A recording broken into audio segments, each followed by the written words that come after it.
Hey y'all, I'm Tig. How y'all doing tonight? Good? Good. Alright, so let me tell you something about myself. When I was younger, I'd make a huge mess in my room. Probably like most of you guys, but the difference between me and you is that the person overseeing my cleanup was my stepfather, Rick. Now, Rick was in the military and he was a very, stoic man. I actually used to joke and say that he was kind of like C-3PO, but with less emotion.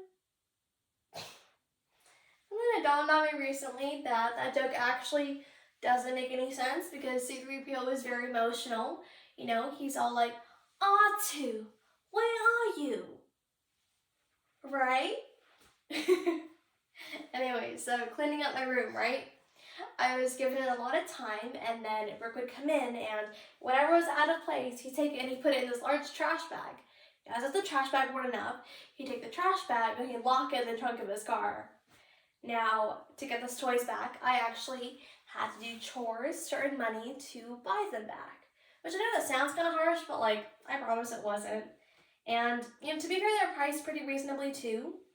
I could buy an entire Millennium Falcon, a wind-up Evel Knievel, if you know, you know, and like a stuffed monkey for like a nickel each. Totally reasonable. Meanwhile, my mother, she was a very affectionate woman, and she was always wanting to make sure that I knew that the most important thing in life was just to be happy. And, she just supported anything that I did. When I found stand-up comedy, I immediately just had this focus in my life, and I was just excited and passionate about it. And even down to when I dropped out of high school, my mom would brag to people. Yeah, brag. She'd be like, yeah, Tig dropped out, she's doing her own thing. Finding ourselves once again at the height of the COVID-19 pandemic, relatives of deceased family members are left in a state of desolation in the wake of the loss of their loved ones. As the New York Times explains, due to social distancing protocols, most victims are deprived of one final goodbye, leaving behind heartbreaking possessions. Because of this, families are scrambling to regain those possessions that meant so much to those they've lost. As comedian Tig Notaro recalls her own mother's death, she reminds us that we all just want a little touch of what our loved ones had till the very end. R2, Where Are You? By Tig Notaro. And like my mom, she didn't even care if I was in some dingy club or on TV. She just thought I was cool. But Rick, no. Rick told me that my career was a waste of my time and intelligence, that I should quit comedy and go to business school. Yeah, business school. So I asked him, I was like, so what you're telling me is that if I quit comedy and go to business school, something I'm not at all interested in, by the way, and end up working somewhere where the life literally sucked out of me, you would support that? And he was like, well, absolutely. And I was just like, wow, okay, you really just did say that.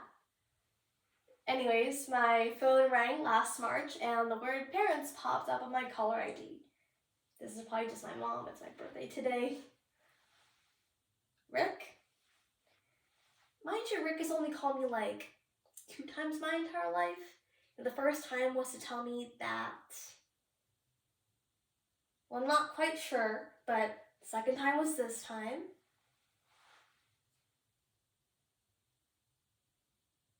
And he was calling to tell me that my mother had fallen and she hit her head and she wasn't gonna make it. My mother had suffered a massive brain hemorrhaging, and she had 0 chance of recovery. And after the funeral, Rick and I were just standing there. He was there, I was here, and he was like, no, Tig, I want to talk to you about something. And I was like, are you serious? You want to talk to me about something? Absolutely not. I'm totally just not in the mood. But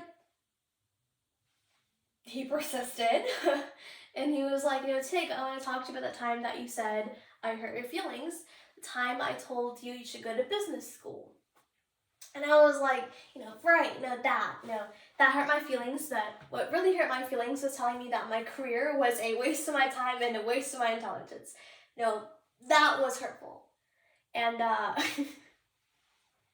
sorry, he started to cry. And the robot I was telling you guys earlier, he started to cry. And you know what he said? He said, "No, Tig, I wanted to apologize to you. I've realized that it's not the child's responsibility to teach the parent who they are. It's the parent's responsibility to learn who the child is. I didn't do that, and I'm sorry."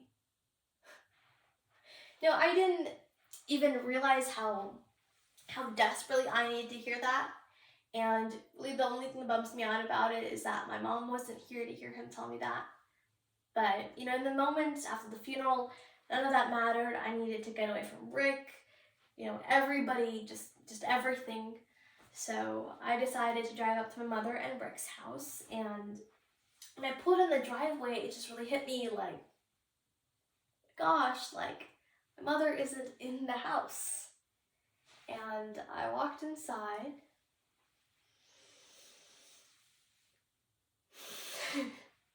And the house still smelled like her. And everything was just so quiet. Even photos framed on the wall seemed still. Like moments caught in time. And then just gone forever. I was looking for something on my mother's, really just anything. She'd write these little notes to herself, but those weren't in there.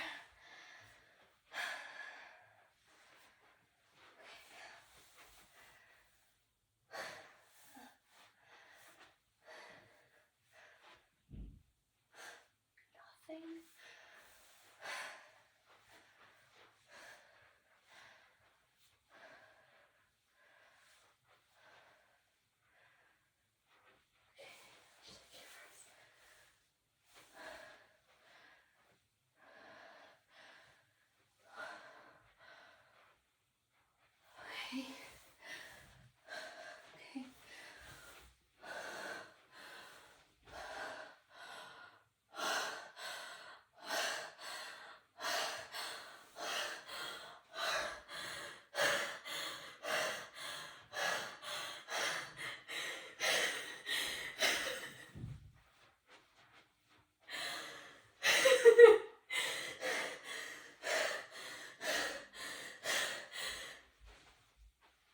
Everything was gone.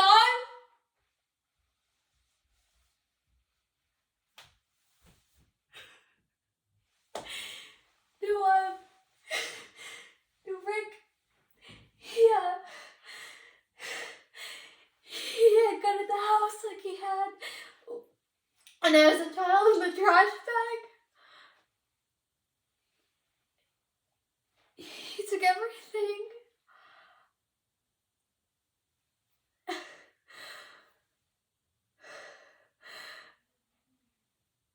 You know what? I can't do this with him anymore.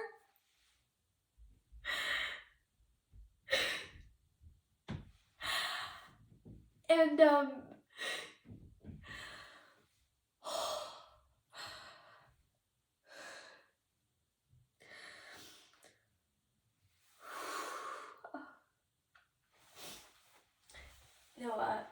I decided to call Rick. And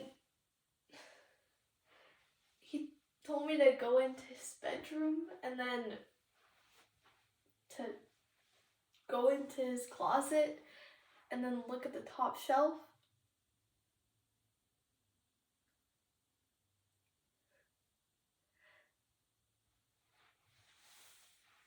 It's a trash bag. And inside the trash bag were all of my mother's things. I know her ballet slipper, some photos too. All in a large trash bag. Yeah, so Rick and I obviously had very different cleanup techniques, but I learned to get used to that. And although before March, when the word parents popped up on my caller ID, it represented my mother and Rick. But now when the word parents pops up on my caller ID, it's only Rick.